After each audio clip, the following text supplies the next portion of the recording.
Once upon a time, in a tiny, quiet village, there lived a kind and gentle girl named Cinderella.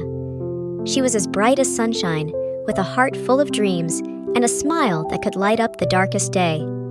But life wasn't easy for Cinderella.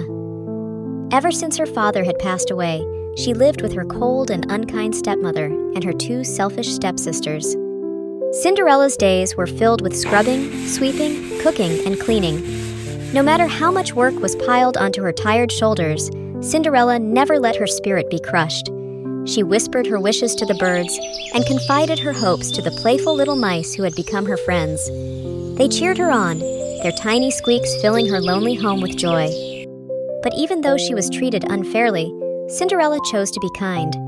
She believed, deep in her heart, that if she remained hopeful, something magical might happen someday.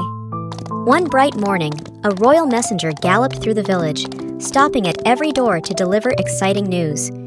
There was going to be a grand ball at the palace. The prince, the announcement declared, was searching for a bride, and every young lady in the kingdom was invited. Cinderella couldn't stop herself from dreaming about the ball. Imagine dancing under the sparkling chandeliers, wearing a gown fit for royalty, she whispered to the mice as she spun around in her kitchen. Her stepmother and stepsisters overheard her, and their laughter echoed through the house. You go to the ball? Don't be silly. You'll have nothing to wear, and besides, you have too many chores to finish. Cinderella's heart sank, but she didn't give up. She asked her stepmother for permission to attend. Her stepmother gave her a sly smile and said, "If you finish all your chores and find something appropriate to wear, you may go." But Cinderella soon realized this was just a trick. Her stepmother and stepsisters gave her twice as much work as usual, ensuring she had no time to prepare for the ball. As the day of the ball arrived, Cinderella watched her stepmother and stepsisters put on their finest dresses and glittering jewelry. They giggled and boasted about how they would be the ones to capture the prince's heart. She helped them get ready, smoothing their gowns and tying their ribbons. When they left for the palace, Cinderella was left alone. She ran to the garden, her tears flowing like a gentle stream.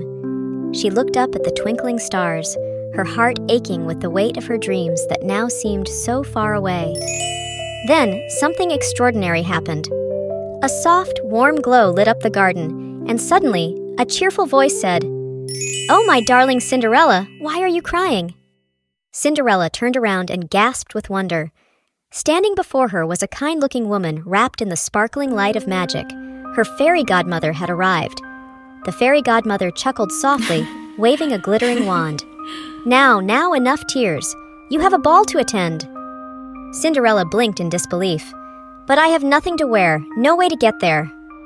"Leave it all to me, dear child," the fairy godmother answered with a wink. First, she took a plain pumpkin from the garden and, with a flick of her wand, turned it into a beautiful golden carriage. Then, she waved her wand at the tiny mice nearby, and they transformed into majestic white horses. Next, the fairy godmother turned to Cinderella. "A little magic for my favorite girl," she said, sprinkling glittering stars into the air. Layers of shimmering fabric wrapped around Cinderella, transforming her torn dress into a breathtaking gown. Her old shoes disappeared, replaced by sparkling glass slippers that glimmered like diamonds. Cinderella twirled in delight. She had never felt so beautiful in her life. But the fairy godmother held up a finger. "Remember, my dear, the magic will only last until midnight. You must return before the clock strikes 12. With a grateful heart, Cinderella stepped into the carriage. As the horses galloped away toward the palace, she whispered to herself, "Is this all just a dream?" When Cinderella arrived at the ball, the entire palace froze in awe. She stepped out of the golden carriage, her dress shimmering like the night sky. The prince's eyes lit up as soon as he saw her. "Who is this enchanting young lady?" he wondered aloud as he approached her. With a graceful bow, he asked, "May I have this dance?" Cinderella blushed, but she nodded with a smile. They danced beneath dazzling chandeliers, twirling and laughing as if no one else were in the room. Around them, people whispered in admiration, enchanted by Cinderella's kindness and grace. She and the prince spoke of dreams, of kindness, and of hope.